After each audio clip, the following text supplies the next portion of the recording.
Welcome everybody! So I made a Trails-inspired tabletop RPG. Before getting into the meat and potatoes of the game, I got a disclaimer. A classic for my videos, I know.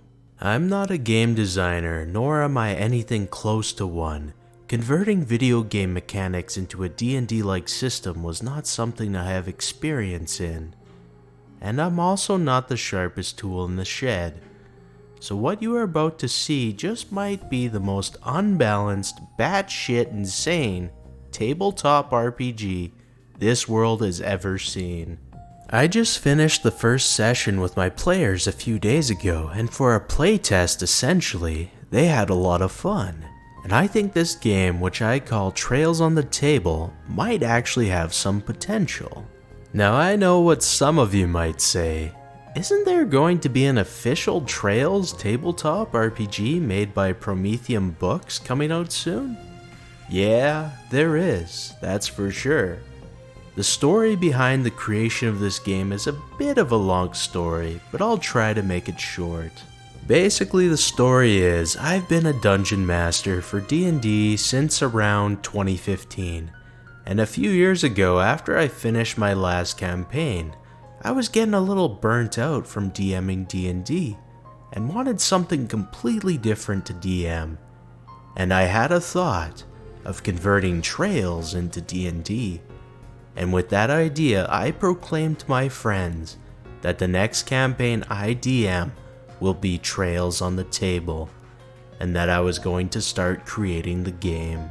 But that was no easy task, and as I started writing the game, I could feel the procrastination in my bones shake harder and harder, until I simply threw the idea into the maybe another day bin.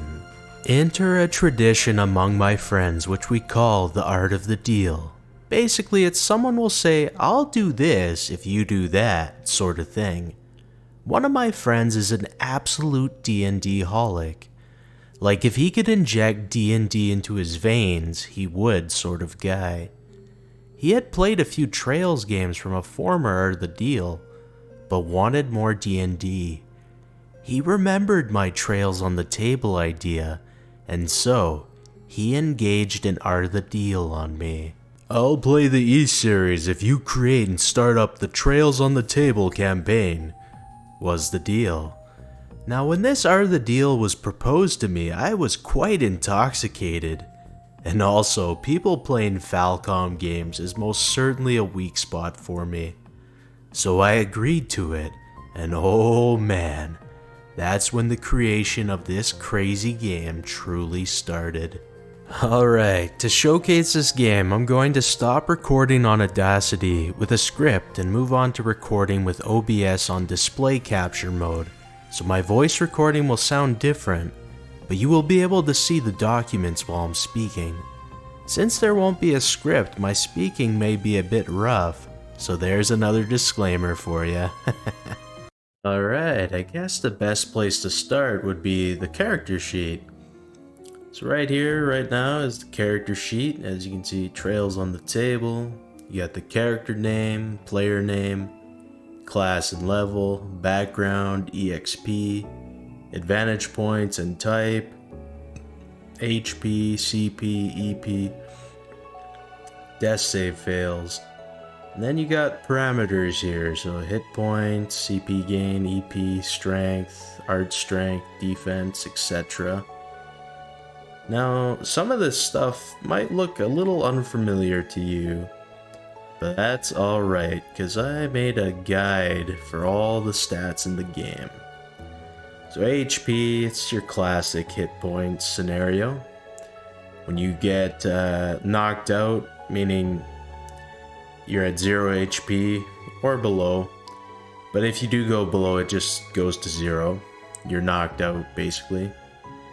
Whenever you're knocked out, so if a character's HP is reduced to 0, the character will become unconscious and immediately will fail a death saving throw. So whenever you get knocked out in this game, you'll have to mark on here a death save fail. Now, we'll read further to say what this is. So you fail a death saving throw and must continue to roll death saving throws at the start of their following turns if they're still unconscious. A death saving throw is a d20 with no modifiers, meaning you just roll a 20-sided dice with no modifiers. If on a death saving throw the player rolls a 9 or lower, it's considered a failure. So if you roll a 9 or lower when you're unconscious, when it's your turn, you would have another death save fail. A 10 dictates a reroll, and 11 or higher counts as a success. So if an unconscious player is attacked, they will instantly receive a death save fail. So if you're unconscious and you get attacked, you'll also get another death save fail. A success on a death save throw, or death saving throw, only delays the inevitable and will not stop the need to continue making death saving throws on subsequent turns. So if you succeed, it's a good thing, but you're only delaying the inevitable. If a character is unconscious, another character's intervention is required through way of certain items or arts to revive the character. That's just like in Trails, right? If someone goes down, you need another character to revive them. Here's the kicker though, after 3 death save fails occur, a character is dead and cannot be revived. Only a full rest can reset death save fails. So getting knocked out in this game, oh my god, it is so bad for you. Because whenever you get knocked down, you instantly fail a death save throw. And you can only have 3 of them per day before you're dead. So this game is very dangerous. Anyways, I'm used to having players who are like veterans at D&D, so that's why I made it this way. If you end up downloading this game, you can change it however you wish. Next up is Energy Points, EP. You guys know what this is. Basically like the mana in Trails. So it's abbreviated as EP, stat in the game, acts as an energy source for the character to cast arts, yeah. A character will start with a base EP depending on the class and background they choose. So the way I did this in this game was you pick a class and then a background, and then whatever class and background you pick, it determines the slots on your battle ornament, but also your starting EP. Then also whenever you upgrade or unlock a slot, the EP gain on that as well. I did this, I made a table for each and every class and background combination in the game. Alright, next up is Craft Point CP. That's another Trails classic. So it's abbreviated as CP. The stat in the game, X is the energy source for the character to use crafts. The crafts that can be used are class specific. Each character starts the game with 50 CP and will gain CP dependent on their CP gain stat. So this is a little bit different than Trails. So normally in Trails you'll gain CP just by attacking or taking damage. Now that can still be a thing in this game, but I made it where it's locked behind what are known as traits. I'll get into traits later. But the way I off-putted that was I added a CP gain stat. So CP gain is a stats determined by both the character class and background. So that's for a lot of stats in this game. The combination of your class and your background will determine a lot of things. So after a successful battle, CP gain is activated. So whatever your class and background combination is, you will have a CP gain. And whenever you finish off a battle, that's how much CP your character will gain. So yeah, CP gain is activated. The character will earn CP based on their CP gain stat, yep. Now, if an advantage point is used to start in a battle, we'll get into that, actually pretty soon here. The character will receive CP gain at the start and end of the battle. So whenever you use an advantage point, you'll basically get double the CP gain in a battle. CP can also be obtained by certain items or arts. just like in Trails. The maximum CP a character can amass is 200, yep, just like Trails. And if a character has a CP of 100 or more, an S-Craft can be used. Once an S-Craft is used, the character will go back to 0 CP regardless of how much CP they had. At 200 CP, S-Crafts are boosted.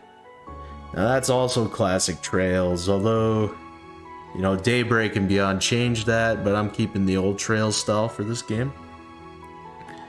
Okay, next up is advantage points. An advantage point can be used to start a battle, and depending on what advantage type is used, will provide different buffs for the party in the battle. There are 3 advantage types in the game: Strength, Speed, and Art Strength. And the advantage type is dependent on the class of the character. So I'll pull up the Sunstriker class here again. Their advantage point type is Strength. So if you use an advantage point as a Sunstriker, you will grant 1d12 HP recovery for the party, and a +5 strength buff for all party members during the encounter, with CP gain at the start of the battle. So every advantage point type does the CP gain at the start of the battle, but there's also different effects for the other 2 types. So if a character uses the advantage point of their type, the type of their class will be used. All advantage types provide the CP gain to the characters of the party. Oh god, I sneezed. God damn. Okay. All advantage type, they provide the CP gain. The strength advantage type heals the party's HP, provides strength bonus. The Art Strength advantage type recharges the party's EP and provides an Art Strength bonus. And here's where the Speed advantage type is a little more unique. It provides a party with a bonus turn at the start, as well as providing a speed bonus for the encounter. So a character's amount of advantage points is determined by the background and class choice of the player. So another instance where the background and the class you pick affects many things. So Strength, abbreviated as STR, it boosts physical damage done with physical attacks. After a physical attack is made successfully, the player adds their total strength modifier to the weapon dice damage that is rolled. So a character will start with a base strength depending on the class and background. Equipment and certain orbment quartz also provide bonus strength. So many stats in this game, you'll have the base, which is what you start with, and any points you gain whenever you level up. Then you have the equipment bonuses, and then the orbment quartz bonuses. And then you total it all up for your total stat. So whenever you make an attack that's physical, you add the strength, whatever your total strength is, to the weapon dice for your total damage. Next up is Art Strength. It's pretty much the same as Strength, but it's for the magical abilities in the game, arts. So Art Strength, abbreviated as ATS, that boosts either the damage or healing of arts cast by the character. After an art is cast successfully, the player adds their total ATS modifier to the dice that is rolled for the art to determine the damage or healing of the art. So again, how you start off with your class and background, your base. Then you have equipment and quartz that can boost that. And every class in the game, they have a stat, well, not a stat, but it's called parameter gain. So I kind of stole this from Fire Emblem, and I think it makes things interesting. So each and every class in the game has different growth rates for the stats. So the Sunstriker here has a 25% chance at level up to gain a point of strength, 25% chance for art strength, etc. So whenever you level up, you're rolling a lot of dice, but oh man, it's actually really fun. Like, my players were loving the level ups. Because there's that excitement, right? You might not understand it, especially if you've never played Fire Emblem, but it adds a lot of variety to the game. So yeah, with art strength, whenever you cast an art, you add the art strength modifier to it to determine the damage or the healing, depending on what the arts that you use. Next up is defense. It's a stat in the game that reduces physical damage dealt. So I don't know if you guys have played D&D before, but in D&D, there's this stat, it's called armor class, AC for short. Basically, you have a to hit stat, and if you hit the enemy's AC, you hit them. In this game, it's different. It's always accuracy versus evasion.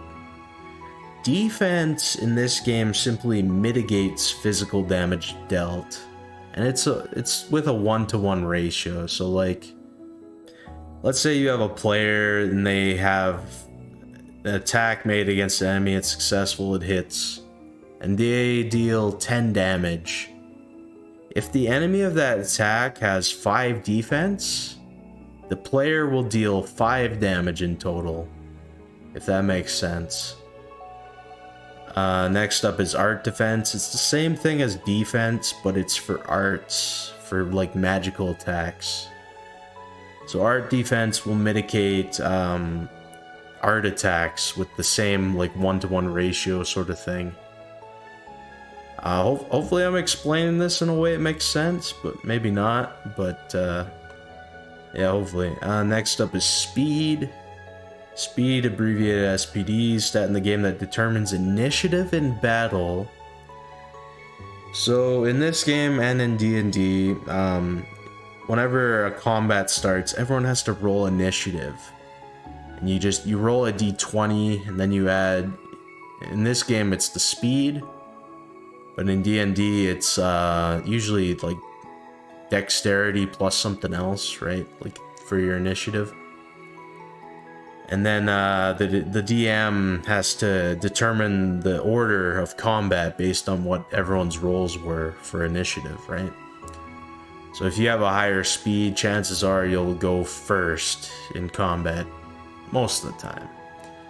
But another thing that speed does is it determines how many physical actions you can take in a turn. So once a speed of 10 is reached, a character may perform 2 major physical actions in one turn, whether it be through basic attacks or physical-based crafts. Once a speed of 20 is reached, it becomes 3, a speed of 30 becomes 4, etc. So it's always in increments of 10. So like, if you have a speed of 0 to 9, you can only use 1 major physical action. If you have a speed of 10 to 19, it's 2. 20 to 29, it's 3, etc., right? Now, with art speed, it's the same thing, but it's for major magical actions. So for arts most of the time. Although some crafts are also major magical. Now you might be reading this and saying like, holy shit, this sounds really overpowered. Like, I would be able to attack many times and cast many arts. Well, about that. In the general rules of combat, for the major action, this action in the game is split into 2 different categories, physical and magical. Major actions usually involve attacks made against another creature. The player must choose for their major action if they are going to go physical or magical. If they go physical, they can only perform major physical actions, and the amount of actions they can make is based on their speed. If a player goes magical, they can only perform major magical actions, and the amount of action they can make is based on their art speed. So with your major action, which I guess in D&D 5e terms is your standard action, you have to choose whether you're going to go magical or physical in this game. Alright, next up is movement. Basically the way I'm doing it is every point of movement you have is equivalent to 5 feet. So on a typical battle map in Dungeons and Dragons, each square is 5 feet. So it's the same with other stats, you know, you have the starting one, and then you can have equipment and orbment bonuses to it, right? Accuracy, abbreviated as AC, is the stat in the game that determines how often your character will hit enemies with attacks or arts. So this is one area where I really deviate from Trails. Actually, I already deviated a fair amount of Trails with the speed and art speed, because I really could not think of a way to integrate the Trails like action delay or like casting time. So that's why I went with this route. And since, you know, arts now are you're able to cast multiple of them if you have enough art speed, I was like, you know what, I have to make it where arts can miss in this game, like, or they have the chance to miss rather. So accuracy, abbreviated as AC, is a stat in the game that determines how often your character will hit enemies with attacks or arts when it comes to combat. Accuracy versus evasion, so AC versus Ava, is what defines if an attack or art finds its mark. Both physical and magical attacks will involve rolling a d20 and then adding AC to it.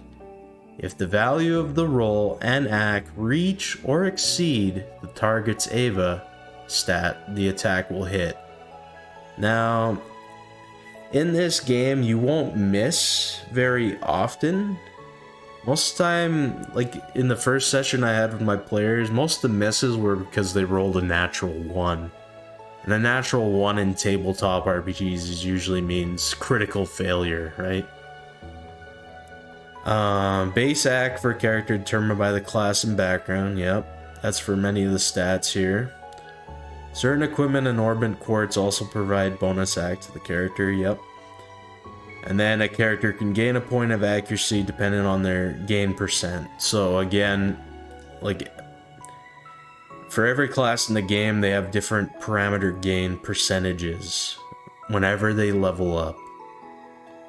Again, it's more of a Fire Emblem mechanic, but I incorporated into the game, and I thought it was fun. My players thought it was fun too, so you might also think it's fun. I personally think it makes level ups more interesting, right? So next up is evasion, abbreviated as Ava, a stat in the game that determines how often attacks and arts against you will miss. Again, when it comes to combat, accuracy versus evasion, right? Yeah, pretty much all stuff I've talked about. Crit rate, CRT. It's a stat in the game that determines how often you will perform a critical strike on an attack or art. This is another thing I couldn't really incorporate too well into this game that's from Trails. You know, Trails has like the different bonuses you can get, like they're random on the turns. I couldn't find like a decent way to incorporate that, so because a lot of time that's the only way you can crit in Trails. Actually, there's other ways too, but most of the time you're gonna crit based on a turn bonus, right? So the way I did crits in this game is that every class you'll get a crit rate of 1. And a crit rate of 1 means attacks will crit if a natural 20 is rolled. Now, if you get more than a CRT of 1, that means you'll start being able to crit on other numbers. So if you have a CRT of 2, you can crit on a 19 or a 20. CRT of 3 means attacks will crit on an 18 or higher, etc., right? Now, the way I'm doing crits in this game is that whatever your attack is, so for example, I'll pull up an art here. So let's say you cast a stone impact and it's a crit. that would mean you would deal the 3d6 like maximum. So 6, 12, 18. So you deal 18 damage, but then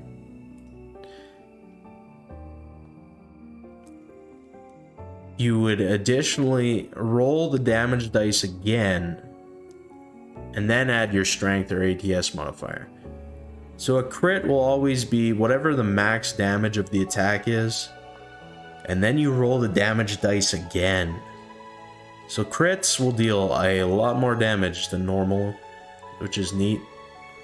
I know in D&D 5th edition, it's just simply you double the damage dice that you roll, but I prefer this method that 4th edition introduced, where it's just max damage and then you roll more dice. That depends on the person if they like that more or not. Okay, so I kind of explained all these stats here, and also the death save fails, all that stuff. This is your equipment section where you can equip a weapon, armor, boots, accessories, etc. These are the skills. So normally in D&D you'll have like skill checks that you can roll outside of combat, or sometimes in combat, you know, it's up to the player to have them do certain things. I also added that to Trails on the Table. Although in this, I made the bonuses that you get to these simply based on the background. So if we look at the Bracer background here, we look at skill bonuses. They have an athletics of 3, stamina of 3, stealth 2, survival 4, perception 4, intuition 3, knowledge 3, charisma 4, fear 2, supernatural 2, right? So if you picked Bracer, those would be your bonuses on these skill checks. So for these skill checks, you know, you'd roll a d20 and then add whatever the bonus is to the roll. Usually in D&D, these skill check bonuses will go up. But in this game, I decided to experiment and keep it where they always stay the same. And that's so you can keep the threshold lower. So for example, if you have an athletics check for a player and it's like super easy, like something that's really easy to do, like jump 2 feet up onto a crate or something, I don't know, I would make the difficulty check of that like a 5, so a player would only need to roll a 5 or higher to succeed on that. I was thinking of keeping it in like increments of 5, right? So like 5 is easy to do, 10 is a bit easy to do also, but a little harder. 15 is like medium, 20 is hard, and anything above 20 you need a miracle to succeed it, right? Because like in D&D, like sometimes in the end game you got players like rolling skill checks are like in the 30s. It's just like, well, what the heck are you, like, how do you even DM for that? It's like these people are just gods at this point. Like they roll like a fucking 40 on an athletics check. It's just like, oh, okay, well, I guess you jump 50 feet in the air and do like 50,000 backflips, right? It's kind of redundant. So I decided as an experiment to keep it low for this game. This box here is crafts and traits. Now, that crafts are like 100%, class-based, just like in Trails, right? So a craft would be like morale, for example. You all know what morale is if you played Sky, right? So that would be a craft to add there. And this is an inventory box. And here you got Sepith for all the different types of Sepith. This right here is the third page of the character sheets, all about the battle ornament and the arts that you have. So in this game, I made it where the class and background you pick determines your ornament slots. So I made an ornament tables page, right? Or not page, it's actually like 50 pages or some shit. But I made a different table for each and every class and background combination in the game. So there's 10 classes and I believe 9 backgrounds. Let me see here. The math is correct on that. Yep. So there's 10 classes and 9 different backgrounds. So depending on the class and background you pick, that'll be your ornament slots. So like as you can see now, it tells you, well, maybe I should have wrote this down on the character sheet. Everyone's first slot is line 0. And line 0, it'll affect all your different lines on your ornament. That's another Trails classic. Oh yeah, I guess I should mention, I did the ornament system based on the first 5 games in this series. Minus the Master Quartz from Azure. I just felt that the ornament system from the first 5 games is still the best ornament system in the series. I find it to be the best. Some of you might disagree with that, but I went with the ornament system from the first 5 games of the series. So let's say I was a Sunstriker Bracer, you know, Estelle basically. Then my line would be 0, 1, 1, 1, 2, 2, 2. All my slots would be neutral. So then on this, it would be line 0, 1, 1, 1, 2, 2, 2. Neutral, neutral, neutral, neutral for everything. And then the first slot for everybody is unlocked. But you will need Sepith to unlock the other ones. So I did a simple formula for unlocking slots and upgrading them. So if it's neutral, it works like this. To unlock, you need 20 all. If you want a level 2, it's 60 of all Sepith types. Level 3, 180 of all Sepith types. But when you get into specific element types, it changes. So if a slot needs fire, for example, you would need 30 fire, and then the rest of all the elements, you only need 10 to unlock that slot. And it goes up in intervals of ×3 basically. So to unlock it, it's 30 and then 10. Level 2, it's 90, then 30, 270, then 90, etc. Now when you have a slot that's open, of course I had to add quartz, right? So here's all the different earth quartz, water quartz, fire quartz, wind quartz, time quartz, space quartz, mirage quartz, right? All the different elements, all having quite a few quartz gems that you can put in there. And then with those quartz elemental values, right? So let's say I had a defense 1 on slot 1 here. That would add an earth value of 1 to both my line 1 and 2, which would then give me access to arts. So let's say I had an elemental value of 1 earth. That would give me access to the art Stone Needle. So you can fire off a sharp needle made of stone up to a distance of 50 feet. And then you would have to roll accuracy versus evasion on that, right? And if it hits, it would then deal 1d6 plus art strength as earth damage. And then the target that's hit has a 10% chance of being petrified. Now this art is major magical, and it costs 28p. Okay. What else do I have to talk about here? Let's see. Alright, I'm back. And I figured while I'm back, I may as well maybe ease a few concerns some of you might have had when you were watching that first part. So, even though there's this parameter gain here, where 25% chance to gain a strength point, 25% chance to gain an art strength point, etc. Some of you might be worried like, oh crap, what about HP? Don't worry.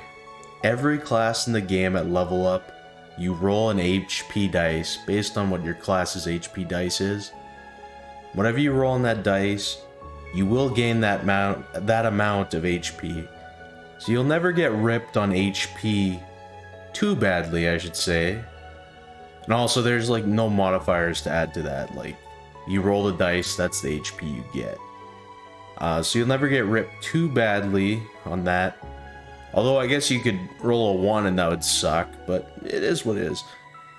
But after you do the parameter gains, every class in the game has 3 stats that they will additionally gain a point in. So for Sunstriker, on level up, they will always guaranteed gain a point of strength, always guaranteed gain a point of art strength, and always guaranteed gain a point of accuracy. For different classes, they'll have different parameter gains and additional gains. For example, the Shadow Fang here, as you can see, the percentages are quite a bit different. And their additional gains are strength and accuracy as well, and speed.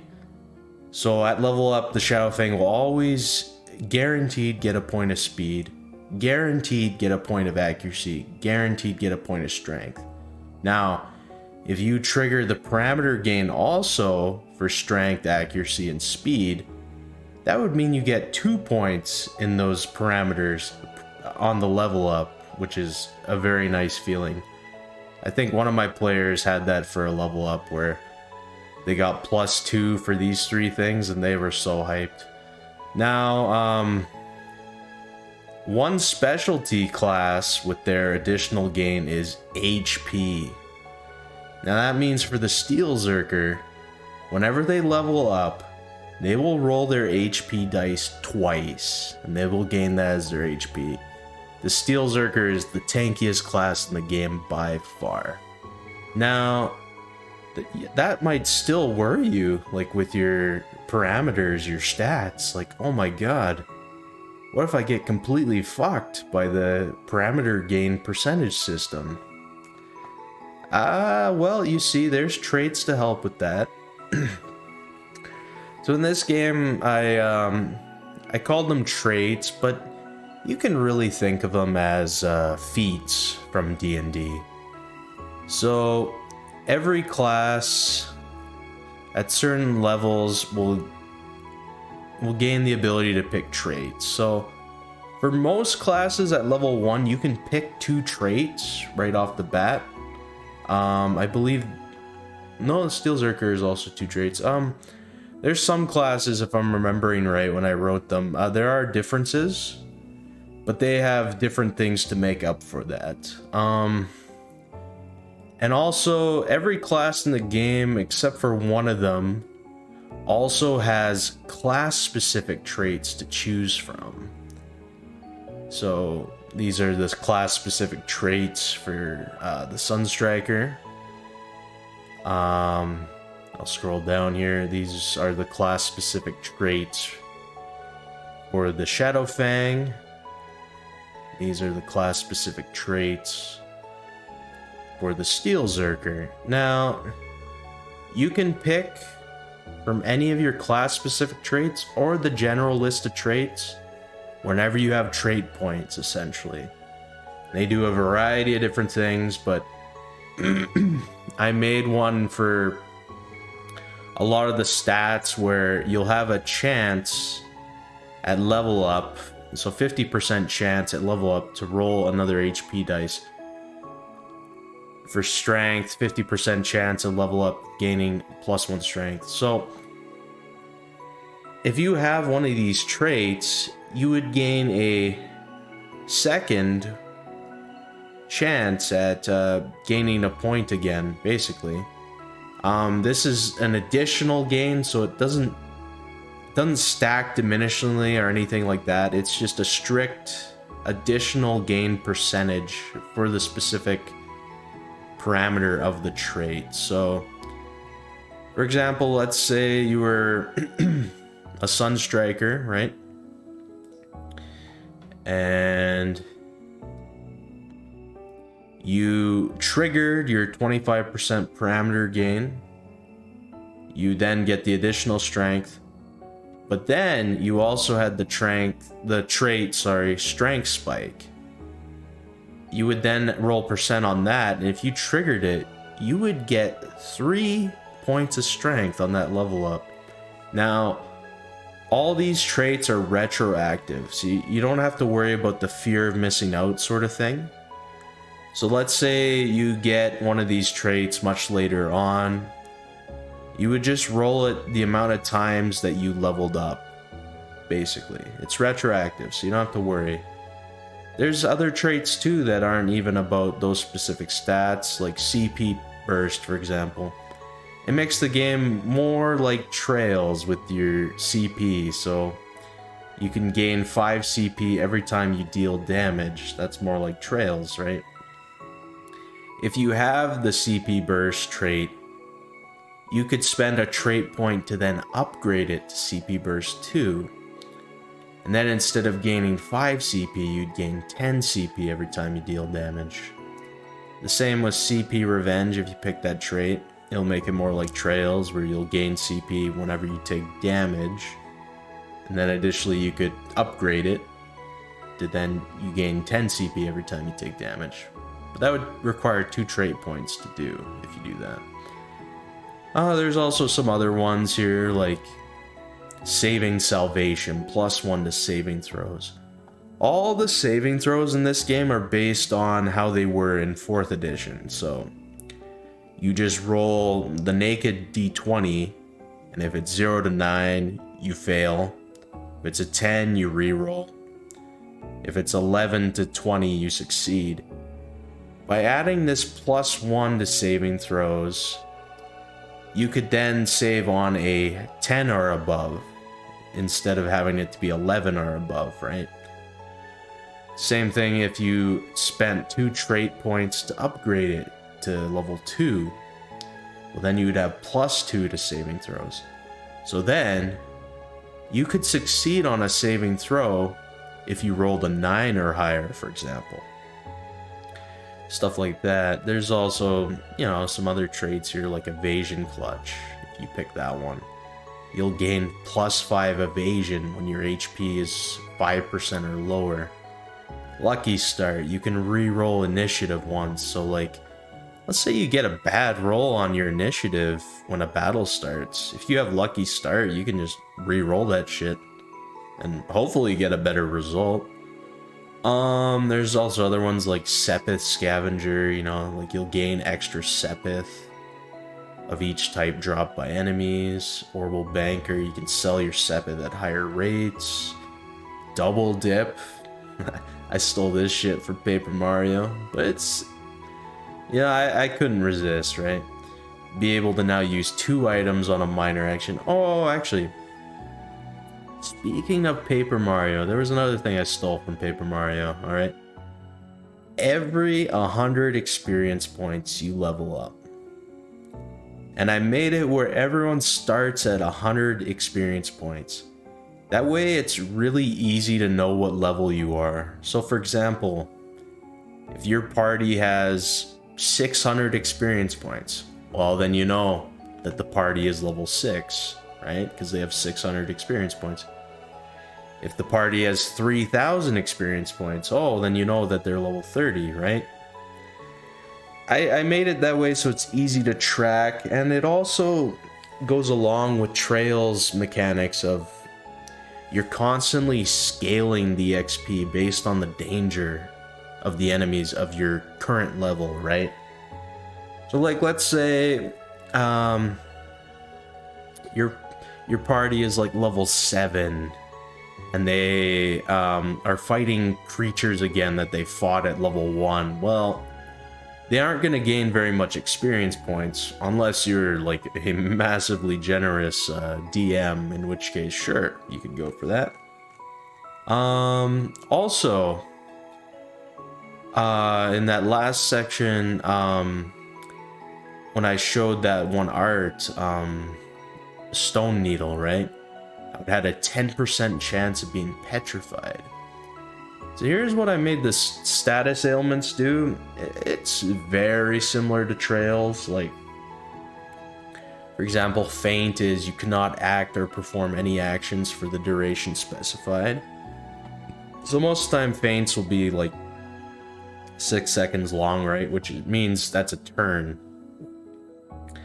I based the time on D&D time mechanics. So a full round of actions is 6 seconds. So whenever something's like this effect lasts for 6 seconds, it's basically for a full round, right? So Sleep is cannot act or perform any actions for the duration specified. So similar to Faint, but if the target takes damage, they will wake up. Freeze is also it cannot act or perform for the duration specified, but they'll also take 5% of their max HP as damage at the start of the turn. Petrify is also a cannot act or perform any actions, right? But if any attacks are made against the target and hit, they'll be crits.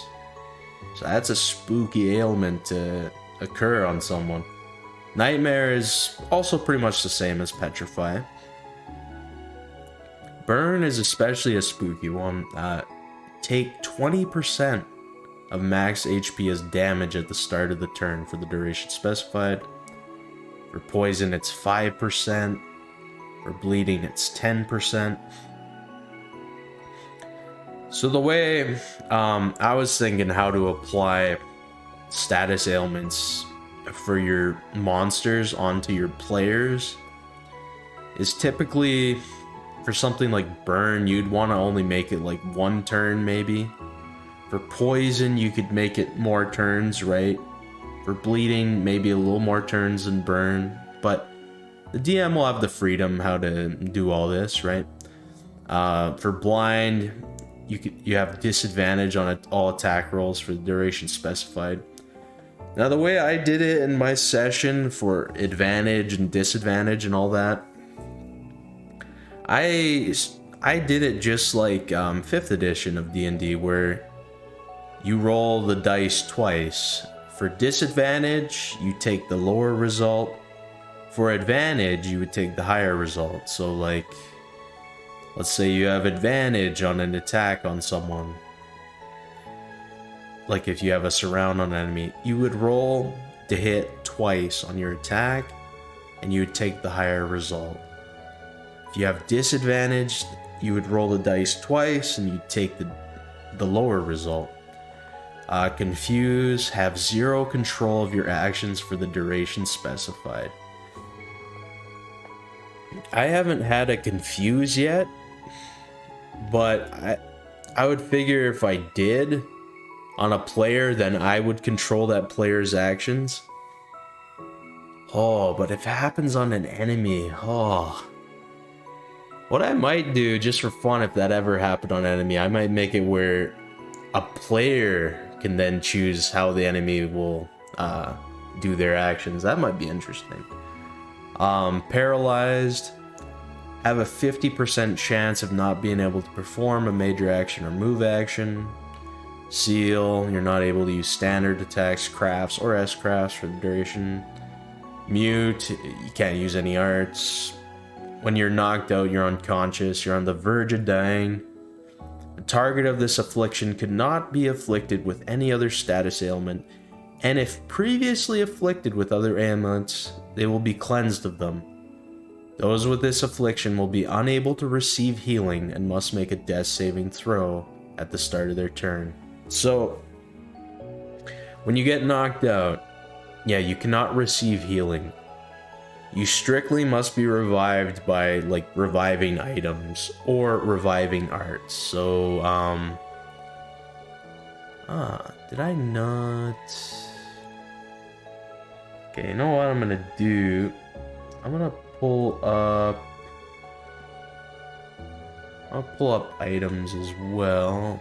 Let's see here. Items, here we go. Okay, so for example, if you were knocked out, you would need something like a reviving balm, right?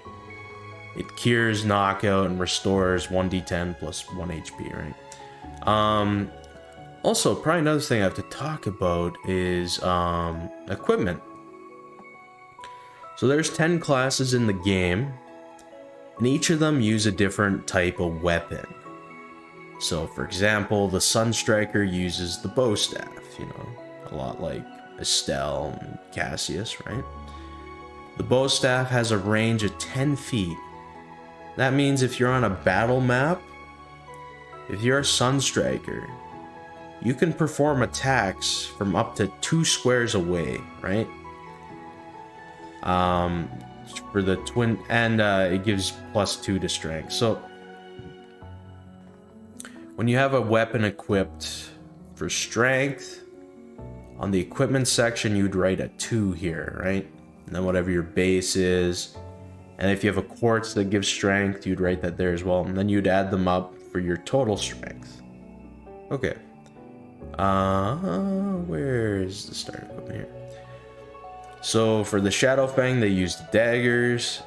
Their range is only 1 square away, so like melee range, basically 5 feet. They have +3 strength, +1 speed, +1 accuracy, right? So every class in the game has a different weapon that they use. I was thinking for my campaign, the way I'm gonna do it is players can simply just enhance their current weapons that they have. I know in Trails and many other JRPGs, every time you go to a new area, there's new weapons you can buy, right? But man, that'd be such a pain in the ass to create like 1,000 different weapons, right? So the way I think I'm gonna do it for my players is like, if they want to upgrade their weapons, they'll pay a certain amount of Mira for different enhancements on it. I'll probably play that by ear for my players, right? If you download this game and you want to play it and you want to do it the route where you're making many different weapons, you can do that as well. That's up to you. Now, that's for weapons. Now, every class in the game will also have a different armor proficiency. So for example, the Sunstriker can wear light or medium armor. The Shadow Fang can only wear light armor, because that's the only armor they're proficient in. The Steel Zerker is only proficient in heavy armor, so they have to wear heavy armor. So for the starting armor, depending on your proficiency type for your armors, that's the armor you can wear. So there's a combat jacket and robes. So robes are more for like magic style classes. Combat jacket is for a class like the Shadow Fang, or the 8 Leaves 1 Blade, you know, that's sort of armor for them. Leather armor medium, you know, some classes will be able to wear this, like Sunstriker can wear this if they want. And there's different, you know, parameter effects on them, right, to balance it out. And yeah, plate armor heavy, right? Straga, and then there's also boots as well. So it's not just the armor, but it's also boots. So on here, like, you'll have a weapon, armor, boots, and then 2 accessory slots. Just like a lot of Trails games, right? That's the way I made it. I also had a few... Where is this now? Oh, right here. I also had a few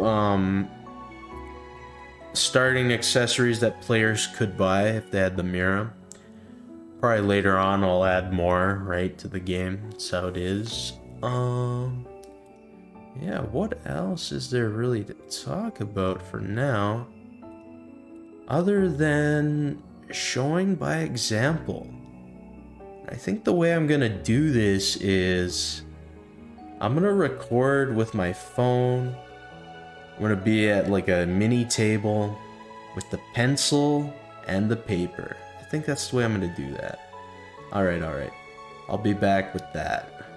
Alright, here I am at a table. And with my phone recording. Now this might be a little bit papega because I don't have a phone stand or anything like that. I'm just holding the phone in one hand. I'm gonna write stuff down to show how to make a character in this game. Now, for character name, I'm gonna go with the classic meme, Bastel, you know what I'm saying? Because we're gonna make a Sunstriker. Basically, we're gonna make like an Estelle. Class and level, I'm doing Sunstriker. So, and we'll be level 1. Background, I'm gonna pick the Bracer background. EXP, everyone starts off at 100 EXP, so I'm gonna write that. Advantage points. So the Sunstriker class gets an advantage point. Then also the Bracer background gets an advantage point, so I would have 2. The Sunstriker's advantage point is strength. So I'll write strength over there. So whenever you pick a class and background, the background will have stuff like your starting Mira, and some backgrounds even have bonus starting Sepith. So I'll do the wealth and Sepith later, but every background also has base parameters that you add to your class base parameters as well. So for example, the Bracer, they get an HP of +2. Then the Sunstriker has an HP of +6. So, for hit points, the base starting hit points for a Sunstriker Bracer would be 8. So you just write 8 there on base. And you do that for all the other stats as well. So, CP gain is next. So the Bracer has a CP gain of 5. And the Sunstriker has a CP gain of 5 as well. So on the base CP gain, you would write 10. For EP, it is just whatever the orbment table is. Oh, goddamn. I forgot to bring out the orbment tables, but I do remember it for Sunstriker Bracer. It's 100. So we'll write 100. Okay.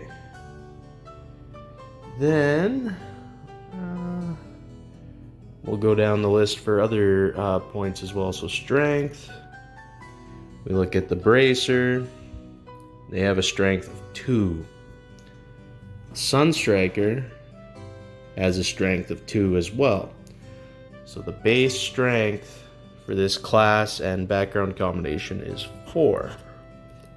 Next is art strength. The Bracer background has an art strength of 2.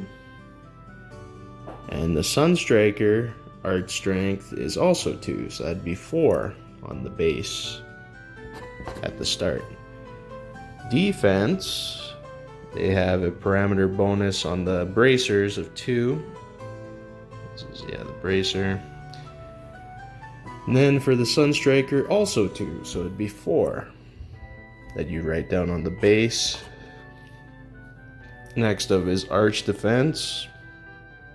Bracers have an art defense of 2. Sunstriker, also an art defense of 2, so it'd be 4 yet again. It's quite the all-rounder class, eh?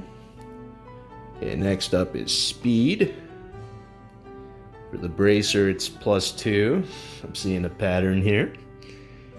Sunstriker, it's also 2, so that'd be a 4. Next up is Art Speed.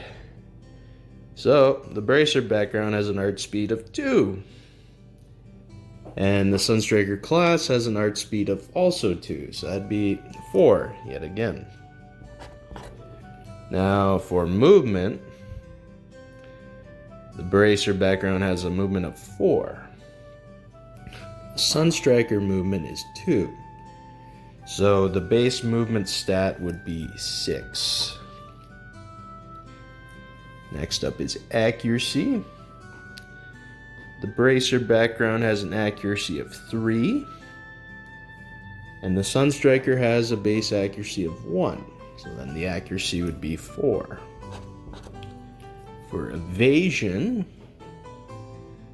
the bracer background has an evasion of 2. The Sunstriker also has an evasion of 2. So then on evasion, that'd be 4 that you write down there. For crit rate, CRT, the bracer background doesn't have a crit rate enhancement, but every class in the game will have a starting crit rate of 1, which means you can do critical strikes with a natural 20 when you roll the d20. So the base on here would be 1. Okay. So next up is equipment. So I picked Sunstriker.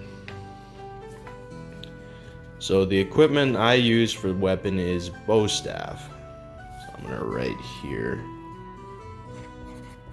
bow staff, like so. The bow staff gives me +2 strength. So on the equipment section for strength, I would write 2. And I'd add that up later for my total strength. Now the Sunstriker for armor, they can wear light or medium. They're proficient in both. So for the armor, I have a few choices I can pick here, but I think I'm gonna go for the combat jacket. Or actually, I'll go for leather armor. So then here I'd write leather armor. Okay, leather armor. And the leather armor gives me +3 defense and +3 arch defense. So on the defense and arch defense, I would write a 3 on the equipment section. Okay, next up are boots. I have the choice of either Straga shoes or military boots, because those are light and medium. And I think I'm gonna go for the Straga shoes. I have to, right? So Straga's shoes. Straga shoes give me +2 speed, +1 movement. So on speed would be +2, right? Then movement, they'd also gain 1 on that. So that's on the equipment section there. I'm not gonna buy an accessory here, but what I will do is I will now roll my starting wealth, or starting mira. Oh, I didn't even bring out a dice. Be right back.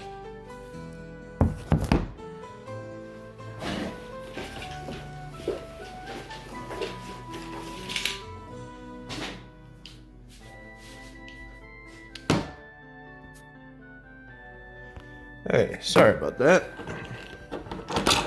So, I'll roll some dice here. So, the bracer background has a starting mirror of 200, and then plus you roll 5 d20s. So, roll the first d20, that's a 16, alright. Bad throw. Okay. That's a 2. Okay. So 18 so far. Okay, that's a 10, so 28. Then 7. So that'd be 35. Then 43. So 243 is my starting mira. I'll just write that on the inventory. So mira. Probably should have made like a a section on the character sheet for this book. Whatever. Okay, 243. And then Sepith. For the sake of this character creation, I'm going to give this character 100 each of every Sepith type, but then the bracer also has 20 of each type. So I will have 120 Sepith for all the categories. Now, when you're DMing for whatever campaign you're doing, if you're playing this game, you can start off your players however you wish with the Sepith. This is just for the sake of this video here. Okay, so we got the Sepith, we got the Mira. Oh yeah, may as well get the skill checks out of the way.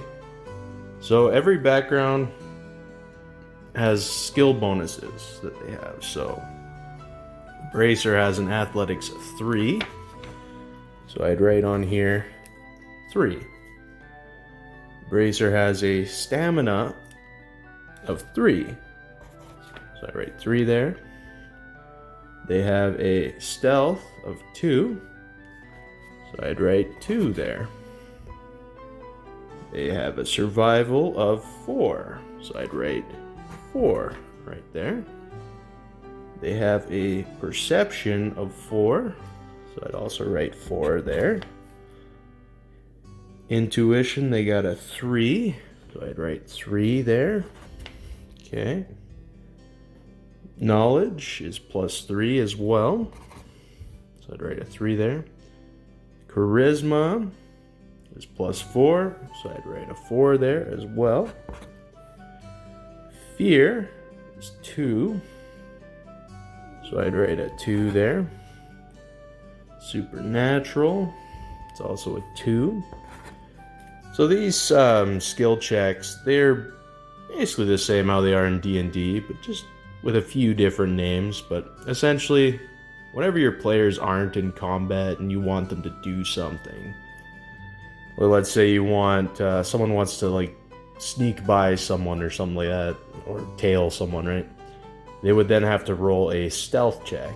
It would be, so if I rolled a stealth check as this character here, Bestel, I got a 12 on the d20.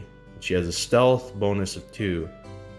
So for that stealth check, it would be a 14. And then it's up to the DM, however they wish to determine how successful it was or not. Okay, so I got that out of the way. Next, I will do the crafts and traits. So, for the Sunstriker at level 1, they have 2 traits, 2 crafts, and 1 S-craft, which is on the next page here. This class can actually choose for their first S-craft whether they want Pummel or Sunshine Coastline.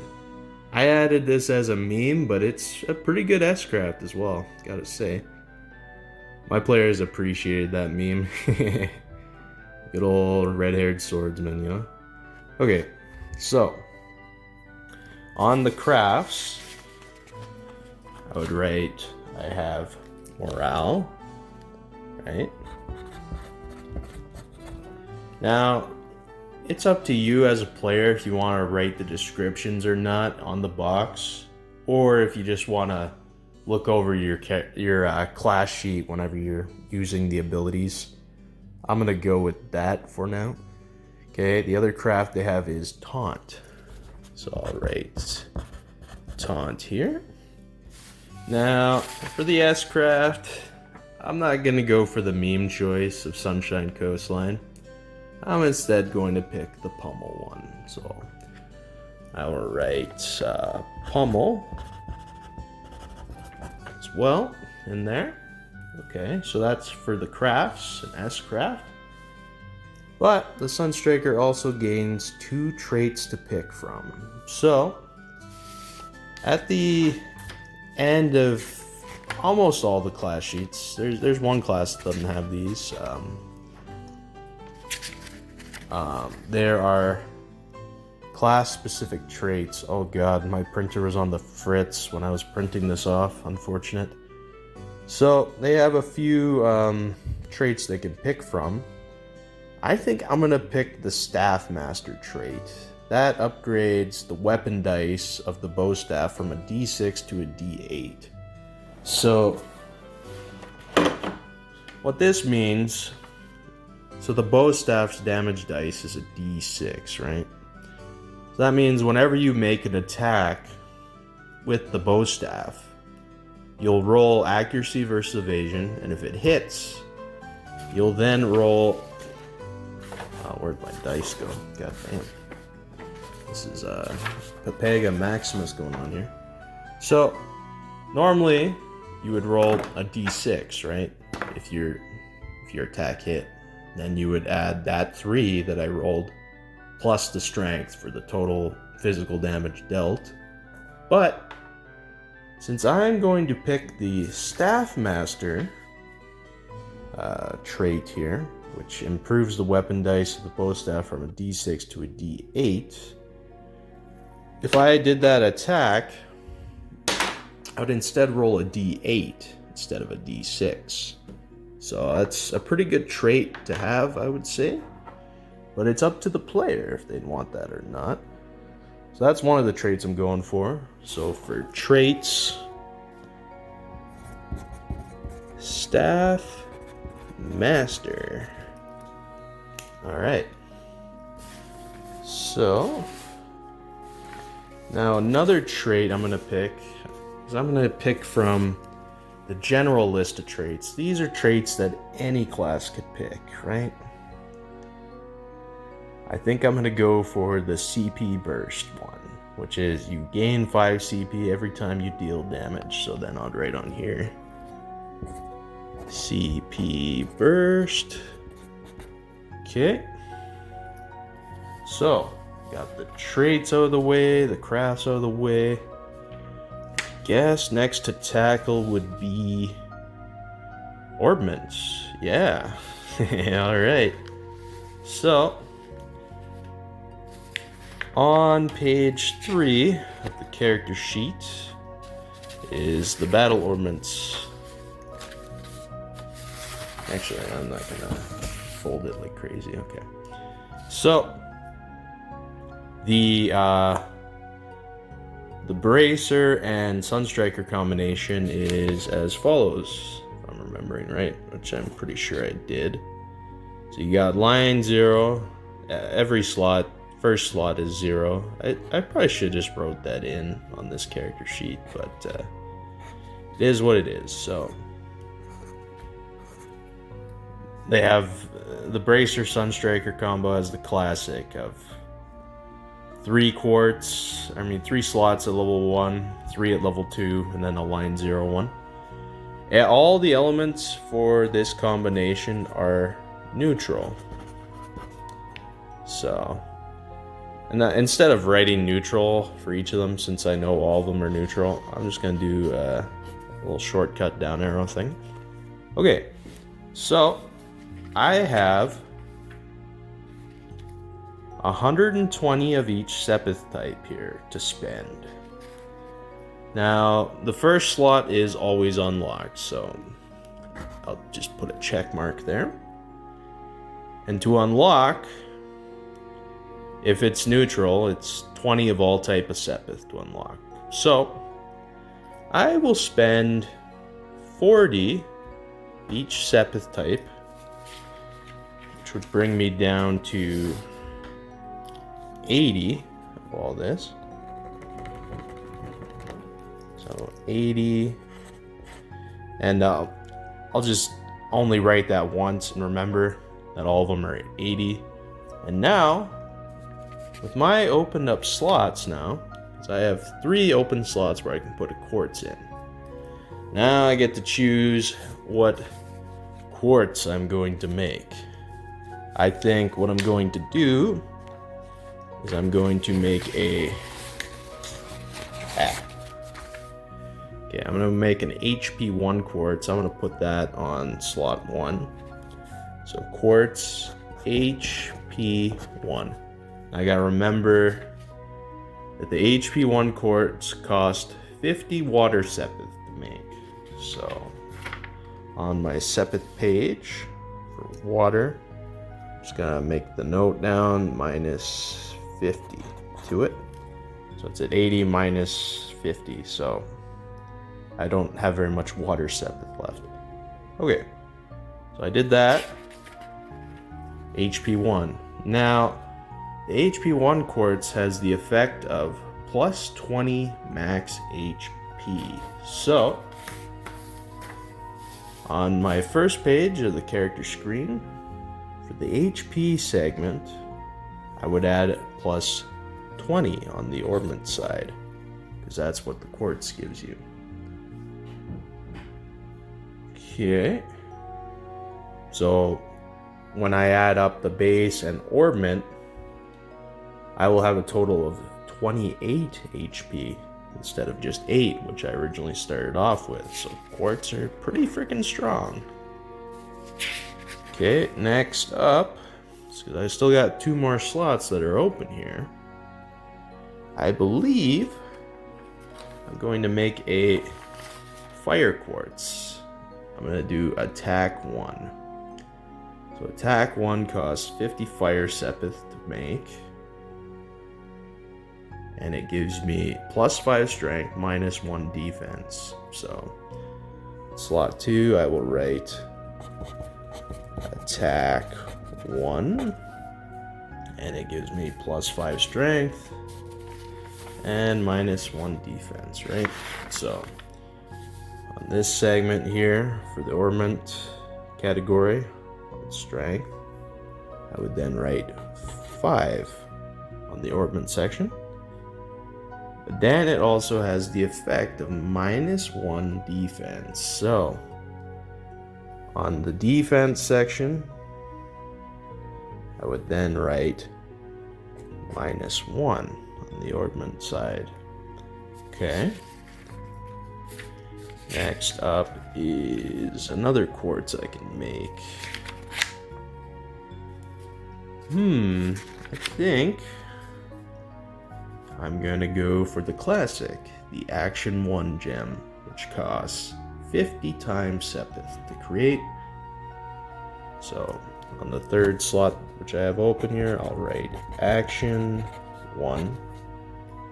That gives me the effect of plus 3 speed. So then on the first page of the character sheet, for speed on ornaments, I would then write plus 3, or I just write 3, on the ornament section there. Okay. Now quartz also, as you know, if you've played the older Trails games, they give you an elemental value. So, since my line 0 quartz was HP 1, that is a water value of 1, but it's on line 0. So, on the value line section here, for water, I would write 1 on both line 1 and 2. For a tack 1, since that's on line 1 only, it has a fire value of 1. So then I would add a fire value of 1 there. For the action quartz, it has a time value of 1. Then I'd also write 1 on the time value. So my line currently is 1 water, 1 fire, 1 time. Line 2 also has a value of 1 water, but that's redundant at that point because that won't give you any extra arts at the current point in time. So with those values we have now, we can move on to the arts. So I'm going to go to the water arts. So the arts that I will gain with the value of 1 water are Tear and Icicle Edge. So on my arts box, I will write Tear and Icicle Edge. Okay. Now with my fire value, I gain Forte and Firebolt. So I'd write Forte. Then Firebolt. Okay. Now, with the time element that I have,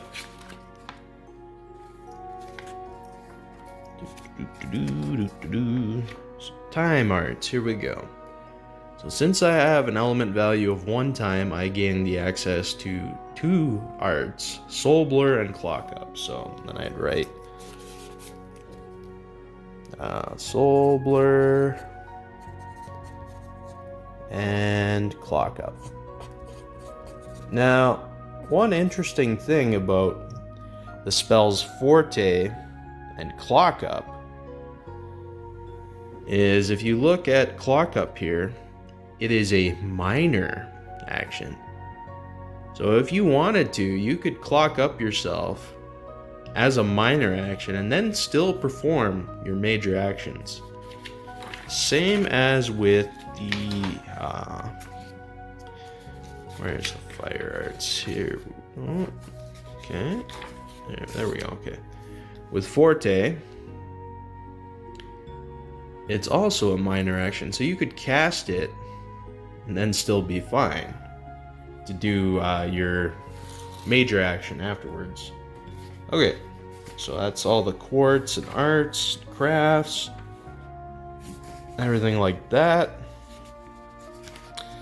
Okay, I'm just gonna remember my Sepith values here. That was meant to write 50, not 30. Okay. And I also did time, so minus 50. So for the water Sepith, 80 minus 50, that is 30. For fire, that's also 30 Sepith I have left. Then for time, that's also 30 that I have left. Okay.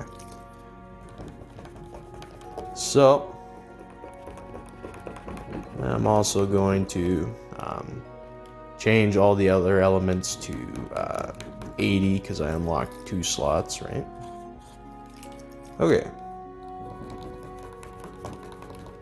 So I think we're good now on that for the quartz and arts. Okay. What else do I have to do now for character creation?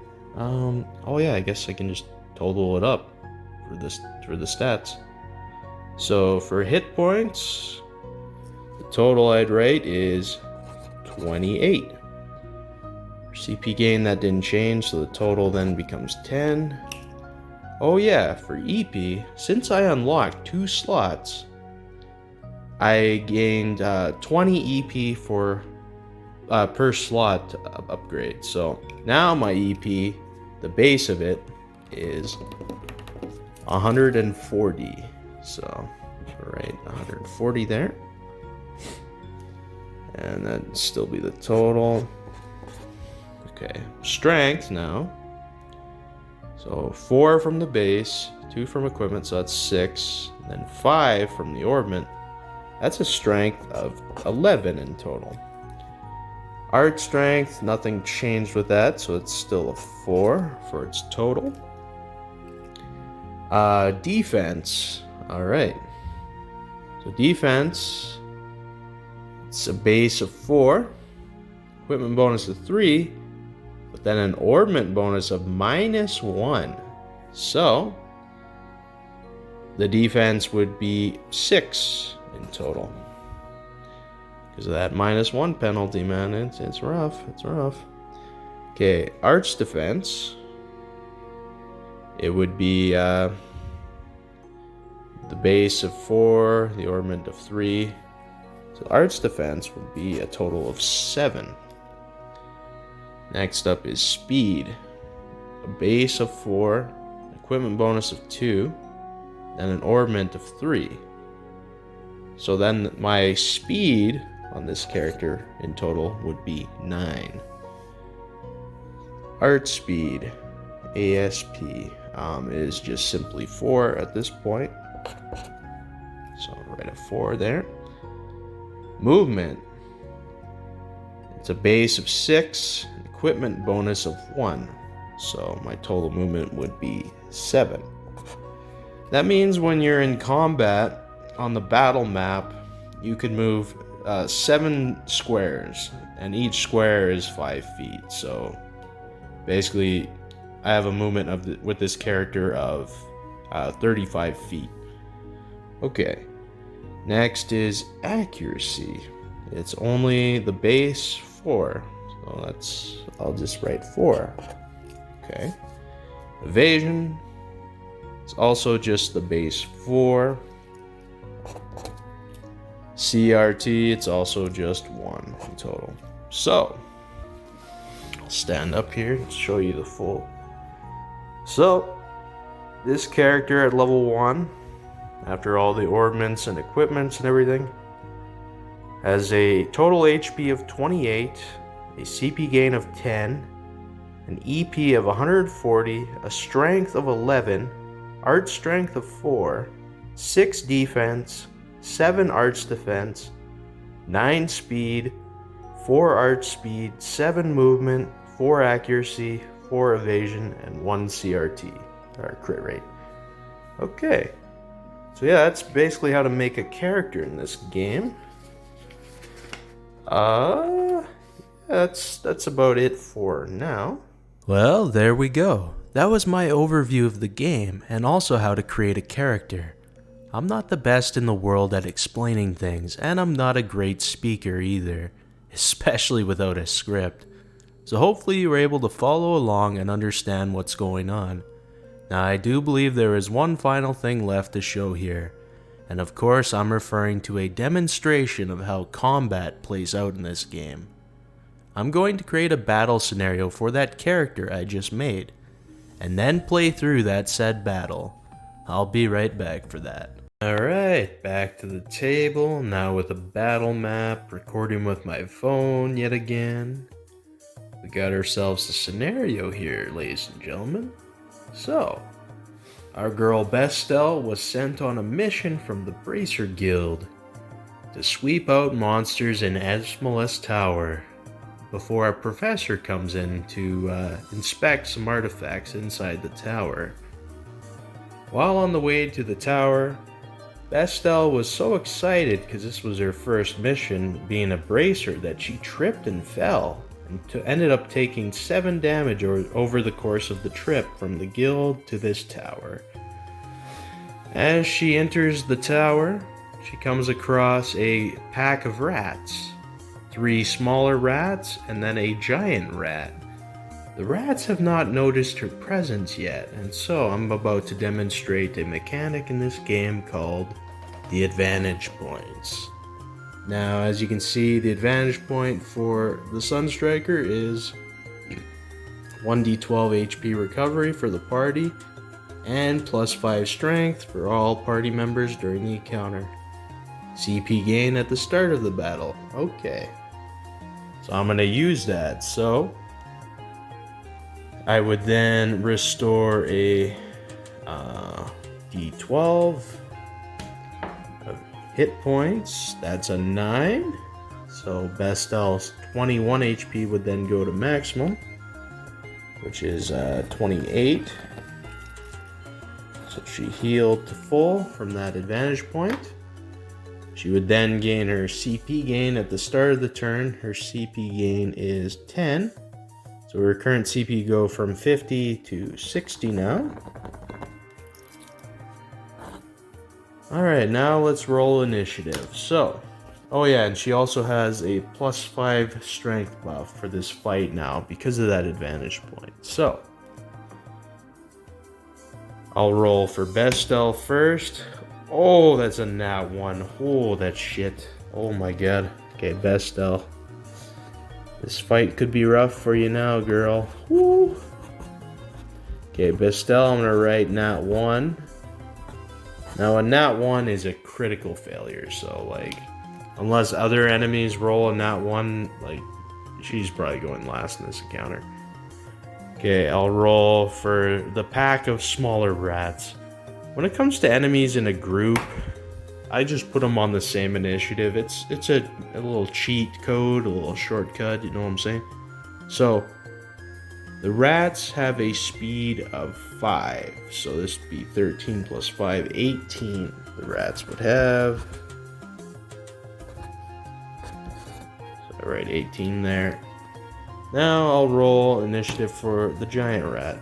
13, they have a speed of 3. So the giant rat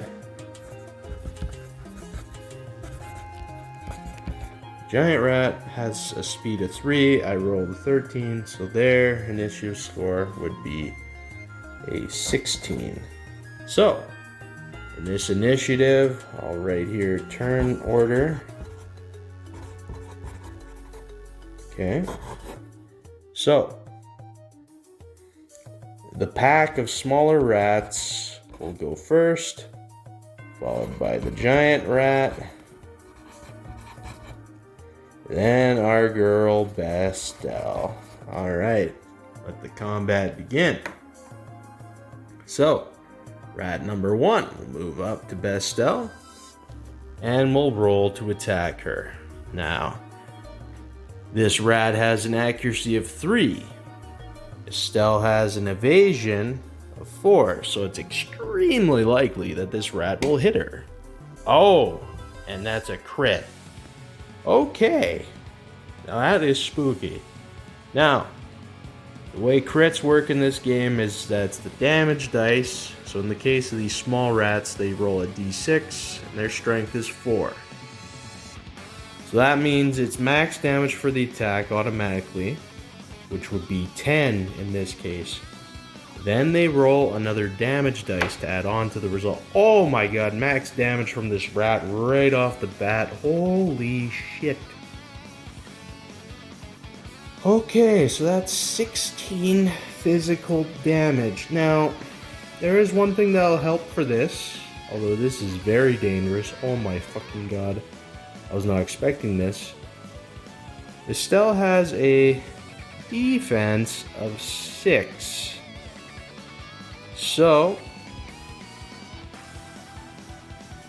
that 16 damage by the rat actually becomes 10, which is quite a bit more manageable. So, Bestel will take 10 damage in total. But that still really sucks. Like, that was a hard hit from a rat. Holy shit, dude. Okay, rat 2's turn. He will move 1, 2, 3, 4, 5, 6. Okay, able to make it in range. I'll roll for the rat. 11 to hit, they will hit. That's the thing about this game. Not very many attacks will miss. If they do miss, they automatically impose a counterattack if they're in range. Okay, so I'll roll damage. This is a d6. They have a strength of 4, remember? So that'd be 9 damage. Now, Estelle has a defense of 6. So 9 minus 6, that's 3 damage Bestel will take. So now she's down to 15 health. It's not looking good, but we will see. Okay, rat number 3. 1, 2, 3, 4, 5, 6. Ooh. That rat is also able to make it. Now, whenever enemies or allies have the surround on an opposing force, so if you see how 3 and 2, they're on opposite sides, the way I deal with this is I call this combat advantage, so is D&D. I'm doing combat advantage where it's like 5th edition, where you roll twice and take the highest result. Okay, so that's in total an 8, but that'll still hit. So, oh god. Whew. That's 9, because you had the strength of 4, plus that 5. That's 9 damage, but the defense is 6. Makes that a 3 damage attack in total to Bestel. Bestel's down to 12 HP. Whew. This ain't looking good. Okay, next it's the giant rat's turn. The giant rat will move a few spaces, and that's all he'll do. Alright, finally it's our girl Bestel's turn. Okay, now what to do here? Ooh, this is a crazy scenario I've gotten myself into. Now, I was an absolute pega. I didn't actually spend any of my Mira. I probably should. Probably should have gotten a tier bomb or something like that. I did not do that. So I'm going to go for a risky play here. I'm going to go for a minor art called Clock Up. Now, Clock Up, one more page. Clock Up is a minor action, costs 40 EP, so it's a bit pricey, but I'll gain extra speed. Now that extra speed will give me enough speed to pass the threshold to gain another attack on my major action. So, I'll spend that 40 CP, or not CP, sorry, EP, and I have 100 EP. Now I do have the CP burst trait, so whenever I hit enemies, I will gain 5 CP, so I should keep track of that as well. So, Bestel will attack number 1. Standard attack, that's a hit. Now Bestel, since I got that Staff Master trait, her hits are now a D8, so I'll roll a D8. And my strength is massively improved, so it's usually 11, but because of that advantage point, it's now actually 16 strength. So that is 16 plus 5, 21 damage. Now, if you look at the rat here, they don't have enough defense to mitigate that, where they can survive. So rat number 1 is done for. Toast. I'll scratch out. Oh, I didn't even write down the different rats. I'll do that now. Okay, rat 1, rat 2, rat 3. Okay, so rat 1 is fucking dead, right? Alright. Now, since Bestel casted Clock Up, she has another turn of her major standard action, or major physical action, sorry. Now she will attack number 2. That's 11. Now the rat's evasion is a 4, so that's going to hit. Alright.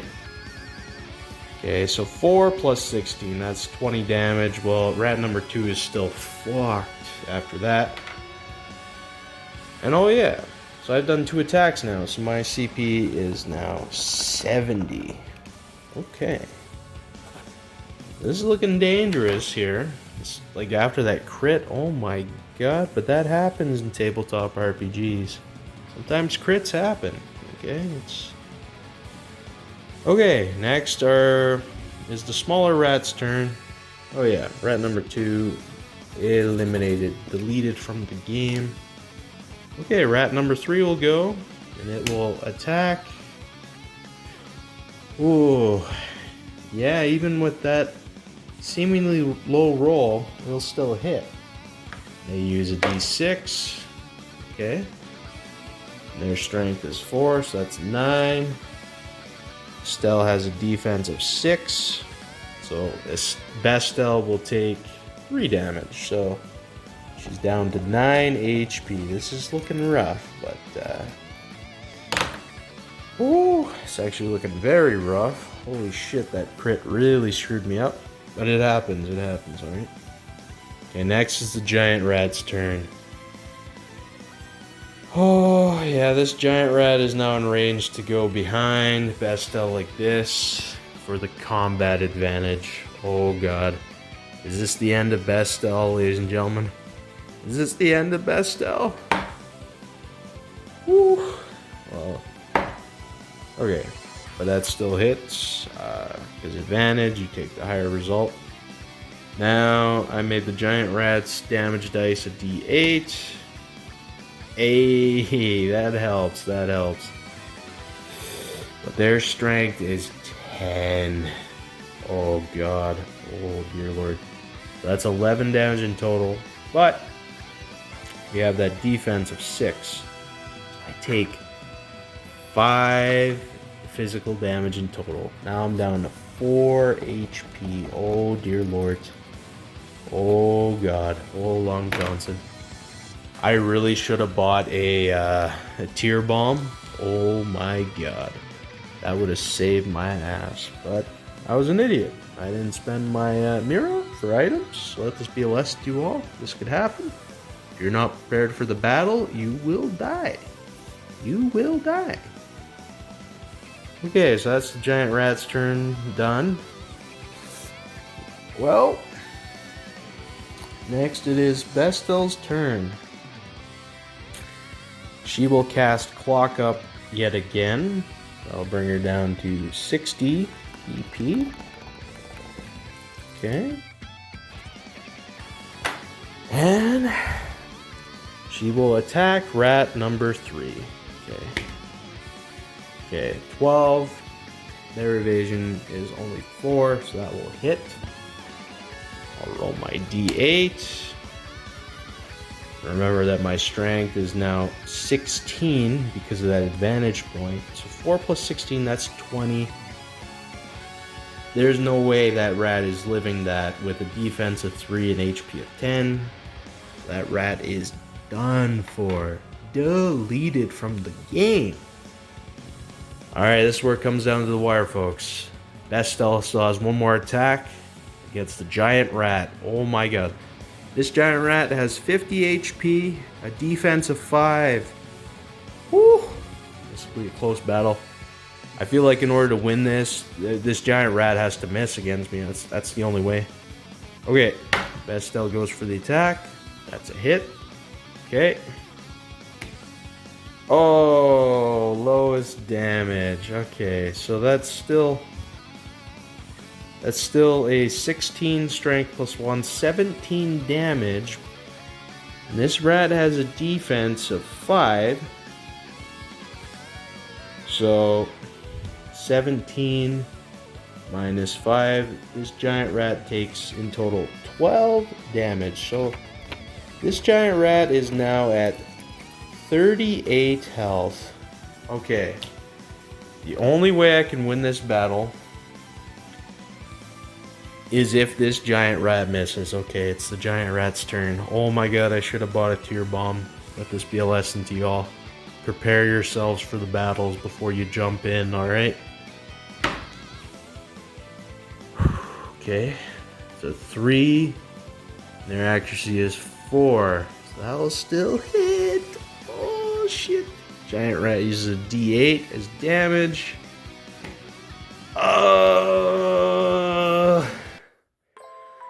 It's looking over here, folks. That giant rat has a strength of 10. And they rolled a 7. So that is 17 damage. I only got 6 defense and 4 HP. This is the end of the road for Bestel. You want to know why? She had no allies to help her. So even though she's knocked unconscious and gains 1 death save fail immediately, she will very likely get attacked by this giant rat at least 1 time. Or actually until she dies. Yeah. So, that is game over for this battle. I feel like if that rat didn't get a critical hit on me, that battle could have been different. But you know what? Y'all, sometimes the unexpected happens. It is what it is, folks, alright? Take this as a lesson from me. Prepare every time you go into battle, because the unexpected will happen.